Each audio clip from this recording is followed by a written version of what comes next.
This is Rob Tepper for Boxing Social in association with Betfred. Delighted to be joined here today by Adam Booth. It's the morning after the night before here in New York. Adam, let's start first and foremost with your charge, Josh Kelly. Draw with Ray Robinson. What did you make of his performance? Well, it was the type of fight he needed. He needed a challenging fight. Last night I thought he just edged it. I watched it back again, and I had it 6-4.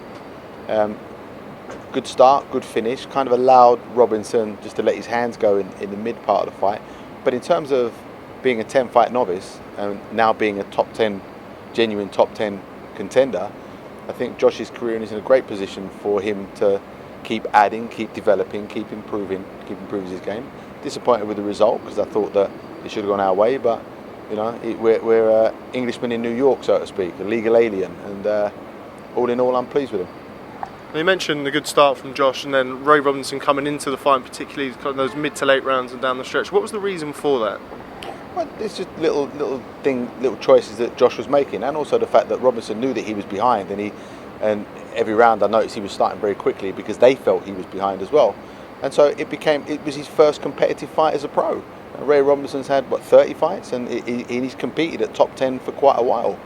So for Josh's first step up to that level, and it was a big step up for him, there was just some adjustments, and it was him on the night realizing that that's the level I'm at, having to make adjustments, made a couple of mistakes, but that's all part of improving. Like, if you don't get tested, if you don't get challenged, you're never going to evolve. How much of it, if at all, is anything to do with Josh making the weight? Josh is a big welterweight. I mean, we've seen him get close to the weight in other fights or at weigh-ins for other fights. Was that ever an issue this week or in the fight? No, I don't know why you're asking me that question. He makes welterweight comfortably. The little choices that he made, the little technical choices that he made in the fight are all mental, psychological and emotional. It's got nothing to do with his weight.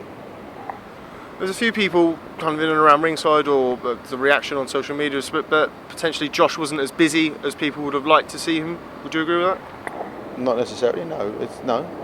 We do what we believe. Like I said, we live in a world that's full of bullshit, hype and opinion, and it's important to stay focused on what you think needs to be done. It wasn't a question of necessarily being busy. It was a question of the choice that he made, because if you actually look at the rounds where he won them clearly, he wasn't throwing many shots. It was actually very staccato, like ones and twos at a time. It was when he was lingering that he allowed Robinson just to keep moving his arm. So now I'm thinking about your question, no, I think they're wrong. I think if you go back and you look at it, the success that Josh had was when he was just being unpredictable with a very offbeat tempo rather than staying and lingering too long.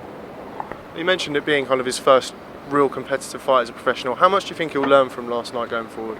Well, I hope he'll learn a lot. That's why it's not like he's going to have 6 or 7 fights to learn a certain amount. He's going to be doing it in 1 fight and 2 fights. And he's a smart fighter. He is. He's a really clever young man, and he's a smart fighter. So I would imagine that it'd be very hard to see him doing anything but improving drastically from that fight.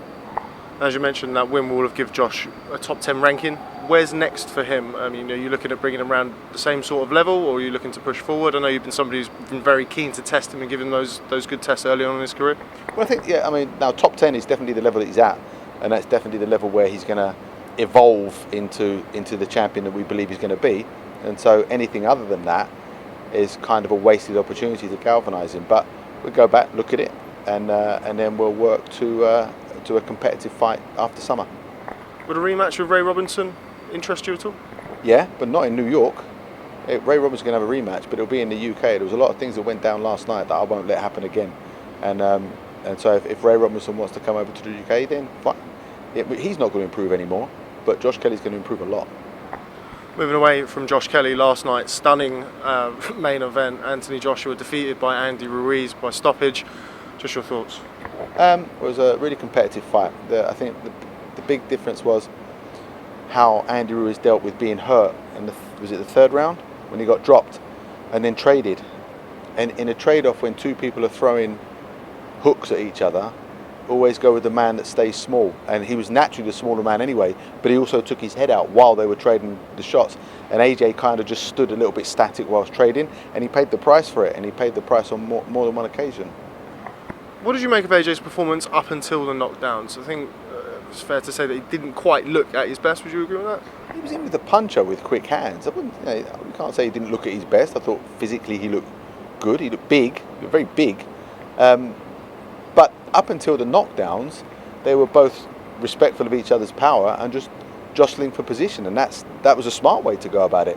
He then landed a left hook and dropped the fella, and really had the fight in his hands there. And maybe he just got a little bit too complacent and disrespectful too soon. And like I said, ended up trying to get rid of the fella. Ruiz then showed that he recovered very quickly and served up his own reply. So, you've got to give. It's not about the fact that AJ didn't perform well. You have to give Andy Ruiz a lot of credit. He reminds me of Darren Corbett from Belfast, who didn't look in shape and he didn't look like a threatening fighter, but can punch like a mule. And Andy Ruiz has got fast, powerful hands. Probably one of the best punchers in the division. You mentioned that kind of the fast, powerful hands, but he's not somebody who's historically known as a puncher. He went the distance with Alexander Dubchenko. Anthony has now been hurt by Alexander Povetkin, Dillian Whyte, Vladimir Klitschko, and knocked down 4 times by Andy Ruiz. Is it fair to say that there could be a potential chin issue with Anthony Joshua? Look, this is heavyweight boxing, right? And Anthony Joshua comes across as a realist, and he'll know his strengths and he'll know his weaknesses. It's not just about the fights where you get knocked down. It's your amateur career, it's the sparring sessions. Fighters know what their strengths and their weaknesses are, and they go about their job to utilise the strengths and to protect the weaknesses. But, he's a unified world heavyweight champion, and he's fighting at the elite level, and heavyweights get hurt, they get put down, they get up. And each time he went down, he got up. But the referee decided that the way that he spat his gum shield out and the way he was standing in the corner, that the fight was over. And I think the referee made the right decision. But you can't start. This is heavyweight boxing, and heavyweights get put over. And what AJ has proved in winning and in losing is that he gets put over and he still gets back up again. Now, you worked with David Haye when he had his setback against Carl Thompson. How easy or difficult is it, from your kind of experience with David, how easy or difficult is it to rebuild after such a damaging loss like that? Well, not as difficult when you were world heavyweight champion and you got an immediate rematch clause in the contract, right? So it's harder, like in a 10th pro fight, when you've shown that you're making a lot of mistakes as a young man. But AJ is already unified world heavyweight champion. He lost to a good fighter. He's got a rematch clause, so how difficult would it be to rebuild? Not too difficult. If he does do the rematch, I think he's got to go around about things slightly differently. I think he's got to add a bit of composure under fire. When he's under fire, he kind of puts his hands up and waits for the fella to stop punching, and that's a risky strategy against a short, powerful hooker like Andy Ruiz. Now, there is an immediate rematch in the contract. Obviously, we've seen in the past that doesn't necessarily mean that the rematch is going to happen. If you were in, say, a managerial position or advisory position to AJ, would you advise him to take the rematch straight away? Well, I wouldn't say I've really studied the career of AJ to have a strong opinion on that, per se. But if I think about the way the fight played out, I do think there's some things that he needs to add to his game that aren't based on what he does with his hands. And if he has got to add things, I'd say take a bit of time. If you have got a contractual position of strength, use it wisely. Okay, and just finally, the whole build-up to the fight week has been about Deontay Wilder, Tyson Fury, Dillian Whyte. Now AJ has taken a loss. Is it fair to say that he's not the best heavyweight in the world? Well, what you can say now is that you've got to talk about 4 people now.